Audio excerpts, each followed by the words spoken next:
Si je regarde, j'ai 22 ans de pratique à l'USMI. J'ai jamais fait autant dans un travail, mais j'ai eu toujours, en ces 22 ans, j'ai toujours eu l'impression de changer de travail sans en changer. Je pense que c'est ça qui nous tient. C'est ça qui nous tient, beaucoup de...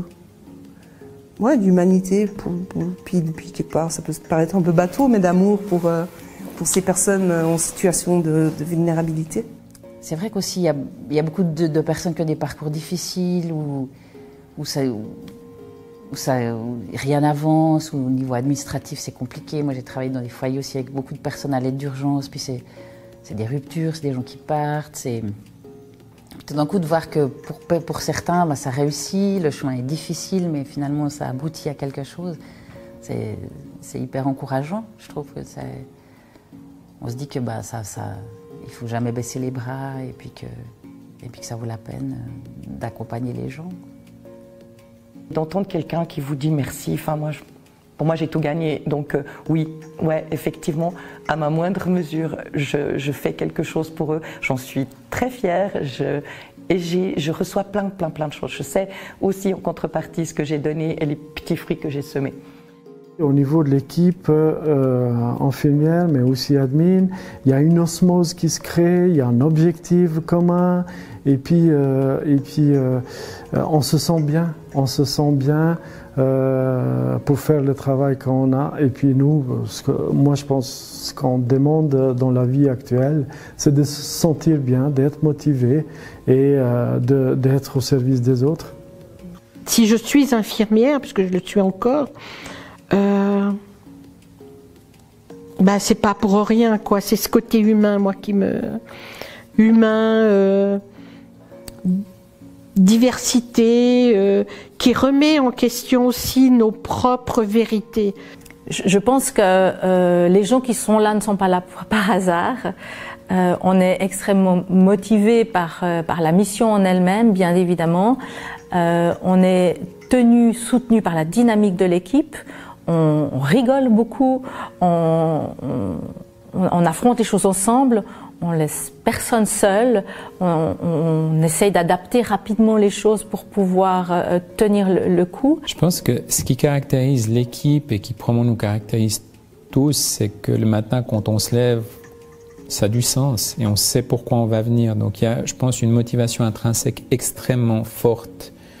Motivation extrinsèque, si vous avez à une soirée et que vous dites que vous vous occupez des requérants d'asile, vous aurez relativement peu de succès, très probablement. Quoique. Mais je dirais que c'est vraiment la motivation intrinsèque qui nous porte les uns les autres. Cette unité est vraiment dans la mission de cet accès aux soins des populations les plus fragilisées. Et ça, c'est probablement le cadeau que cette équipe a fait à la PMU, maintenant à Unisanté, depuis ses 20 ans.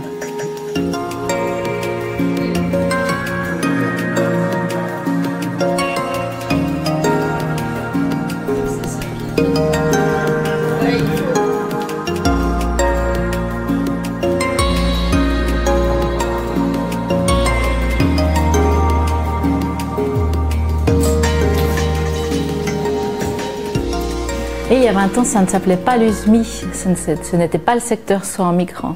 C'était une équipe infirmière qui s'appelait le service infirmier. Ensuite, elle a changé de nom tout au fil des années. C'est une équipe qui existait déjà, bien plus qu'il y a 20 ans. Mais il y a 20 ans, en 2002, cette équipe a changé d'institution. Elle a rejoint la PMU, la Polyclinique Médicale Universitaire, qui lui a permis d'entrer dans un terreau, si on veut bien, médical, qui correspondait beaucoup mieux à son ADN et à ses activités.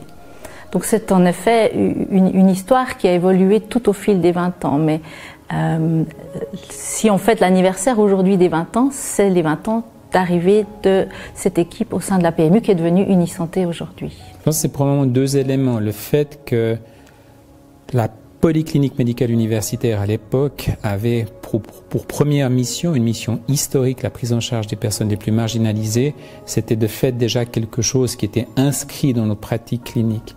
Mais ce qui se passe il y a 20 ans, c'est que un groupe d'infirmiers et d'infirmières va passer d'une structure, la FAREAS à l'époque, à la Polyclinique Médicale Universitaire.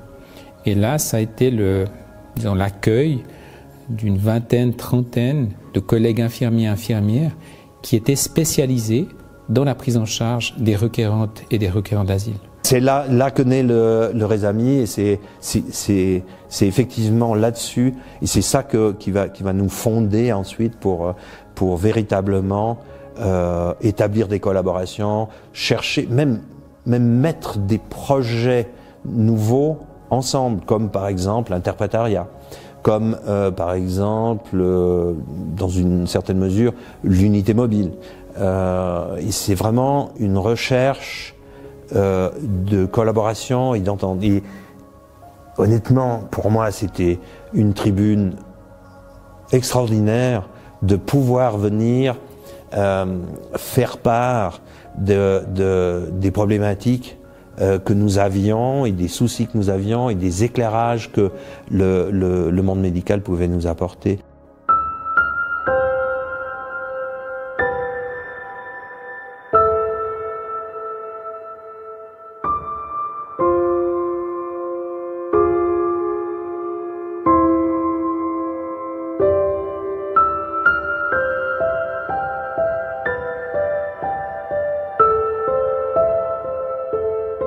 Je crois qu'à partir du moment où ce groupe infirmier arrive au sein de l'institution, quelque part, on a suivi l'histoire des conflits dans le monde. Et c'est vrai qu'à la fin des années 90, début des années 2000, quand arrive ce groupe de la FAREAS à la PMU, il y a la guerre en ex-Yougoslavie. Et ça, c'est un conflit majeur avec une arrivée de requérantes et de requérants d'asile qui est totalement invraisemblable à l'époque. Et donc, ça nous oblige à être beaucoup plus systématique dans les procédures, à savoir ce qu'on doit faire des personnes qui sont dans les abris de la protection civile. Ça nous oblige à nous professionnaliser encore plus et à mûrir. Et j'ai l'impression que malheureusement, c'est à la faveur de ces rebonds historiques de conflits que, effectivement, en 2014, 2015, 2016, la crise des réfugiés avec l'arrivée de plus d'1 million de personnes de la Syrie, mais aussi des personnes de l'Érythrée, là, à nouveau, il y a un rebond et on se doit de mûrir encore plus rapidement que s'il n'y avait pas eu ce genre de conflit.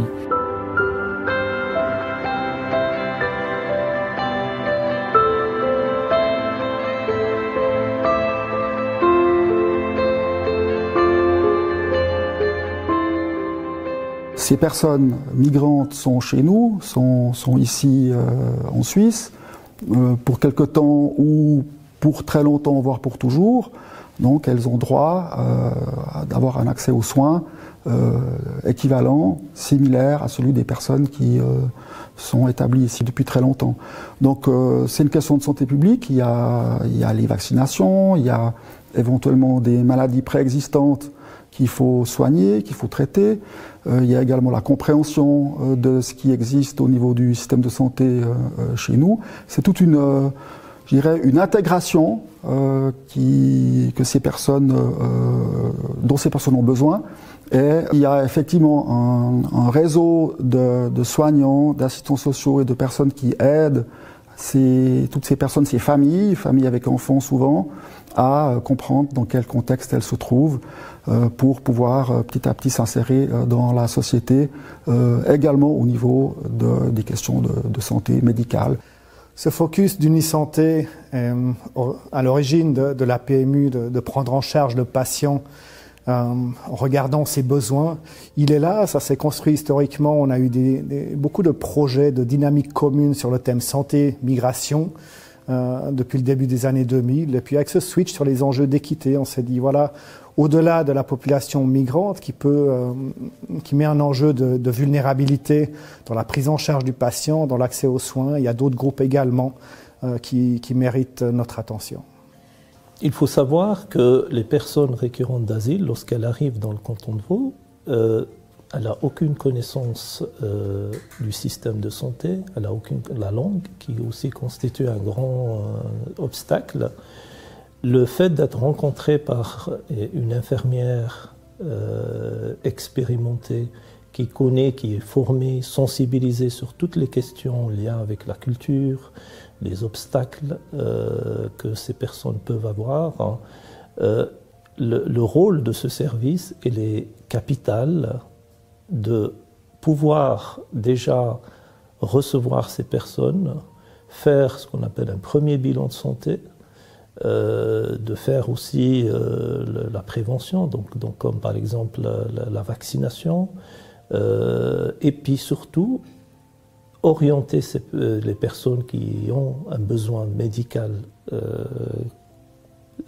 connu vers les médecins du système de santé, notamment les médecins de premier recours. Donc c'est vraiment, nous on les appelle les gatekeepers, donc c'est eux vraiment qui sont en première ligne pour pouvoir prendre en charge ces personnes requérantes d'asile. Tout en jouant un rôle d'orientation et de première réponse aux migrants, l'USMI pouvait garantir que cette première réponse était hautement experte et spécialisée dans les problématiques quand même assez particulières de la migration. Donc à la fois c'était une solution qui avait une certaine économicité, mais qui offrait une médecine de pointe et experte pour répondre à leurs besoins. Pour moi, l'USMI est un très bel exemple de réussite au niveau de l'interprofessionnalité. Donc on a beaucoup de métiers, mais chaque métier ne peut pas dire qu'il a l'exclusivité de toutes les compétences qui sont nécessaires pour répondre aux besoins de la population et encore plus aux besoins des populations qui ont des besoins spécifiques. L'organisation de l'USMI aujourd'hui, elle n'est pas tout à fait celle d'il y a 10 ans. Elle s'est renforcée au niveau de l'interprofessionnalité et chacun a un rôle important dans la prise en charge des patients. Donc c'est vrai on parle beaucoup des infirmiers, on parle beaucoup des médecins. On a aujourd'hui des collègues administratifs qui ont un rôle clé dans la coordination, dans l'accueil des personnes migrantes. Et puis on a des psychologues, on a d'autres professions qui sont très très importantes aussi dans la prise en charge de ces bénéficiaires. Le rôle du collaborateur à l'accueil a quand même passablement évolué depuis 12 ans.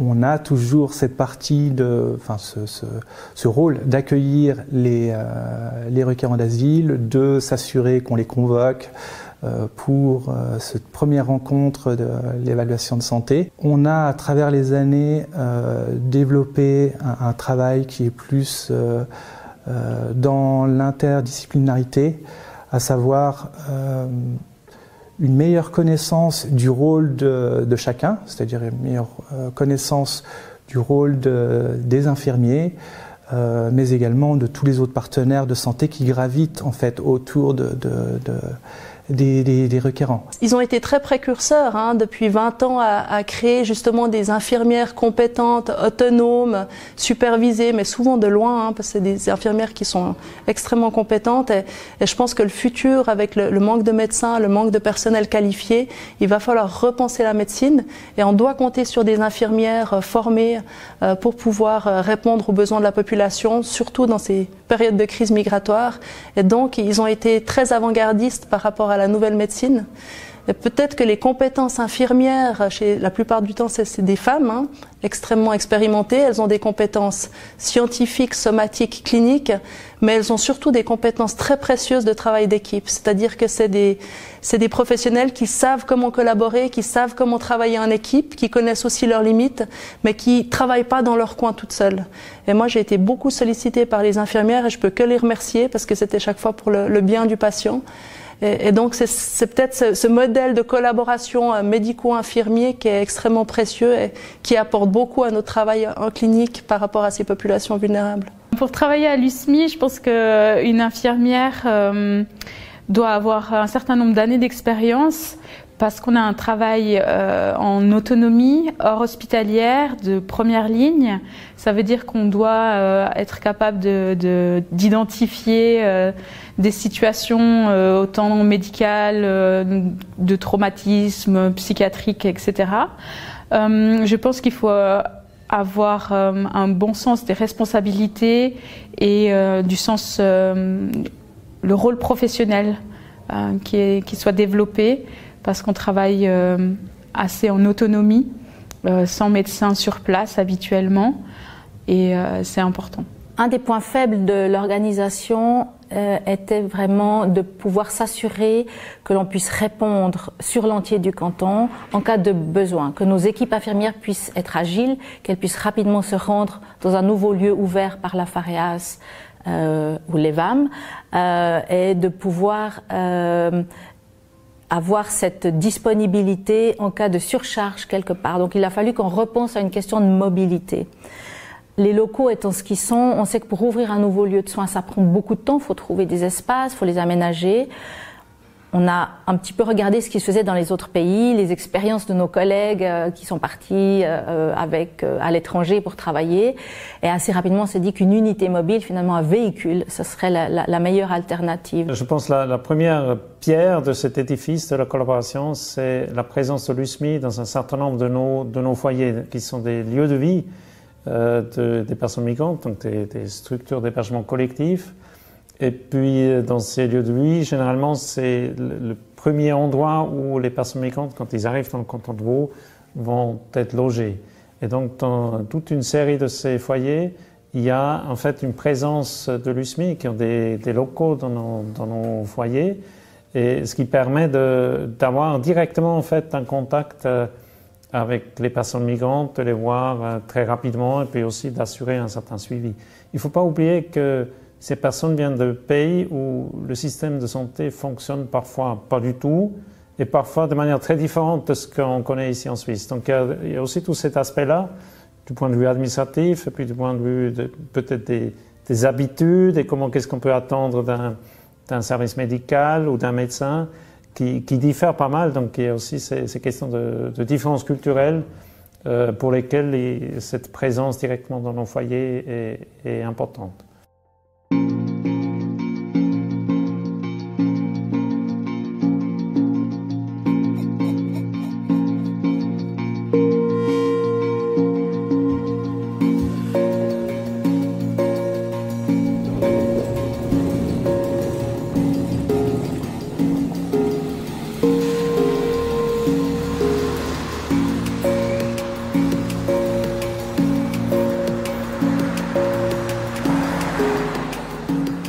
Alors la collaboration avec Unisanté, je dirais, elle est essentielle, puisque dans Unisanté, il y a santé, et la santé, qu'on soit Migros, Suisse ou autre, c'est important pour votre vie. Pour nous, c'est important aussi, quel que soit le but du séjour de la personne, puisque si je prends un exemple, une personne qui vient travailler en Suisse, si elle rencontre des problèmes de santé, à ce moment-là, ça se verra directement dans son intégration économique. Et nous, comme nous avons, et heureusement, pas de vue sur le dossier médical de la personne, nous, on va voir qu'une partie. On va voir un problème de l'intégration économique, ne sachant pas qu'il peut avoir derrière des problèmes de santé. Donc, le fait d'avoir des contacts avec Unisanté et le fait d'être sensibilisé à cette problématique-là chez les migrants fait que notre service peut mieux travailler et se dire, attention, là, il y a peut-être un problème de santé, essayons de creuser un peu plus avant de prendre une décision. Donc, je pense que ce lien avec Unisanté est primordial. Je suis toujours impressionné de voir que quand il y a tout d'un coup une masse de travail supplémentaire, ça passe pas tout seul, mais assez facilement, assez de manière fluide. Tout le monde y met du sien. Tout le monde sait qu'il y a des moments où il y a un peu moins de travail et des moments où il y a plus de travail, mais ça fonctionne. Et il y a une solidarité entre les différents intervenants, il y a de la compréhension aussi. Tout le monde tire à la même corde et je crois que c'est presque indispensable pour qu'une entité comme l'USMI fonctionne. Et je pense que ce qui fait la force de l'USMI, c'est justement la motivation de toutes ces personnes pour ces conditions particulières que vit en fait la clientèle qui occupe l'USMI. J'ai la conviction que la place d'une telle structure, elle est évidente et elle ne peut pas disparaître. Ou si pour X raisons des intentions de la voir disparaître ou de la transformer à un point qu'elle ne s'y reconnaisse plus existaient, alors il faudrait l'inventer. Pour les 20 ans de l'USMI, je je souhaite que ce service continue d'évoluer et de durer le plus longtemps possible, parce que je trouve que c'est une noble mission. Je leur souhaite de faire la fête, de retrouver un peu la légèreté qu'on n'a pas toujours en clinique, et puis de prendre soin d'elles, prendre soin d'eux, pour voilà, reconnaître ces 20 ans de travail qui ont été extrêmement précieux pour beaucoup de monde et qui ont pu faire la différence chez ces populations vulnérables. Ce que j'aimerais pouvoir leur dire, c'est joyeux anniversaire, merci, et surtout continuez comme ça, parce que je pense que c'est primordial d'avoir des personnes comme ça, c'est un peu des anges gardiens qui veillent sur les migrants. Merci, bravo, et puis ce qu'ils font a tellement de sens, c'est tellement important, et ils ont vraiment tous un haut niveau de compétence, et voilà, j'ai envie de pouvoir continuer à suivre leurs activités, à être là pour eux aussi, parce que finalement la direction des soins est au service des équipes et des départements d'Unisanté. On sait très bien qu'on va aller aussi dans des moments très difficiles, donc continuer à être résilient, continuer à se chercher et trouver des solutions pour un travail de meilleure qualité, et nous serons toujours là pour les soutenir sur la qualité du travail qu'ils font. Je leur souhaite de continuer à faire leur travail, et c'est un peu terrible, mais je sais que les crises aident les gens à continuer à faire bien leur travail. Alors je leur souhaite pas beaucoup de crises, mais je leur souhaite quand même que la vie reste vivante et exigeante pour eux, parce que c'est comme ça qu'on maintient la flamme. Un peu la même chose que ce que je souhaite pour les vannes. C'est en fin de compte qu'on n'ait plus besoin de nous. Pourquoi? Parce qu'on s'occupe de personnes qui sont dans des situations extrêmement difficiles, vulnérables, qui ont quitté leur pays dans des conditions dramatiques, et qui ne viennent pas ici de gaieté de cœur. Hein. Pour la plupart, ils viennent parce qu'ils n'ont pas d'autre choix. Et moi, ce que je souhaiterais en fait, c'est que ces situations-là existent de moins en moins. Je souhaite la pérennité, je souhaite très vivement qu'on puisse continuer à apporter les soins que ces personnes méritent, dont ces personnes ont besoin, et dont la société qui accueille ces personnes, donc le canton de Vaud et la Suisse, a besoin également pour une question de santé publique. Donc je souhaite vraiment vivement qu'il n'y ait pas un retour en arrière, et puis qu'il n'y ait pas des barrières qui se mettent. Je souhaite à l'USMI une longue vie. J'espère que cette unité va continuer à se développer, et puis surtout qu'elle garde qu'elle garde son âme en fait. Je trouve que c'est particulier. Toute l'équipe est formée par des gens qui sont très investis dans leur travail, où il y a, même si on travaille assez seul dans chacun de nos centres, hein, puisqu'on est dans tout le canton, mais par contre, il y a une ambiance d'équipe qui est unique, avec beaucoup de gens qui sont très investis, et j'espère que cette âme-là va rester.